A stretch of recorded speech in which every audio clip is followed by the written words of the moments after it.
வாங்க கிச்சனுக்குள்ள போலாம்.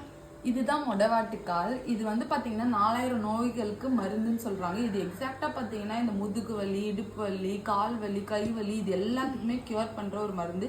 இது நம்ம சூப் வச்சு பார்த்தா ஆட்டுக்கால் மாதிரியே இருக்கா? வாங்க எப்படி செய்யலாம். இது வந்து பாத்தீங்கன்னா ஆட்டுக்கால்ல முடி எப்படி இருக்கோ அதே மாதிரி தான் வரும். இது நம்ம என்ன பண்ணணும், இதெல்லாம் கிளீன் பண்ணணும். உள்ள வந்து ஒரு இது மாதிரி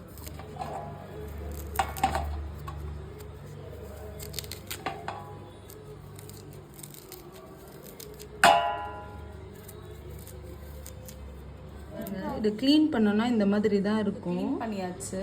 இதை வந்து சைவ ஆட்டுக்கால்னு கூட சொல்லுவாங்க. இப்போ இதில் வந்து சின்ன சின்ன பீசஸாக கட் பண்ணிக்கணும். இது பார்த்தீங்கன்னா எப்படி இருக்கும்னா உள்ள இந்த வாழைத்தண்டு மாதிரியே தான் இருக்கு. வாஷ் பண்ணிட்டு மிக்சியில் போடணும். மிக்சினா இதுவா? இதில் மிக்சி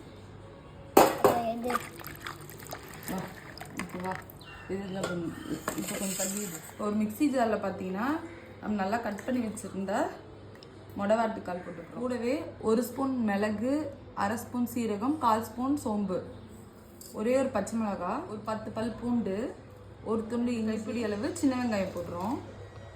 ஒரே ஒரு தக்காளியை 8ஆக கட் பண்ணி அதையும் சேர்த்து ஒரு கொத்து கருவேப்பிலை போட்டுக்கிறோம். இது எல்லாத்தையுமே வந்து நல்லா மழை அரைச்சிக்கணும்.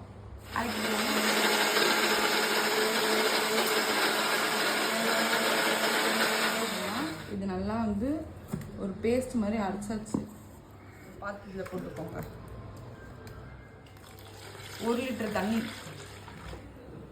ஊற்றுறேன். 1/2 லிட்டர் ஆவிர வரைக்கும் நல்லா கொதிக்க வைக்கணும். நமக்கு வேணும்னா மஞ்சத்தூள் போடலாம். தேவையான அளவு நான் வந்து உப்பு மட்டும் போட்டுக்கிறேன். கொதிக்கும் போதே ஒரு துண்டு பட்டை, லவங்கம், அப்புறம் கொஞ்சம் கருவேப்பிலை, தேவையான அளவு கொஞ்சமாக நல்லெண்ணெய் ஆட் பண்ணிக்கலாம்.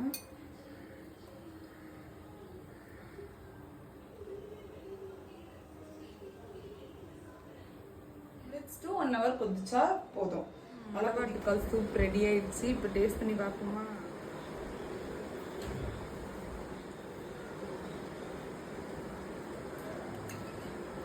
நல்லா இருக்கு. இது அப்படியேவும் சாப்பிடலாம். அப்படியே சாப்பிட்டா கொஞ்சம் கெட்டியாக இருக்கும். நம்ம வேணும்னா வந்து ஸ்ட்ரெயின் பண்ணி கூட சாப்பிடலாம். தண்ணியாக இருக்கும். உங்களுக்கு எப்படி பிடிச்சிருக்கோ சாப்பிடுங்க. பாய்.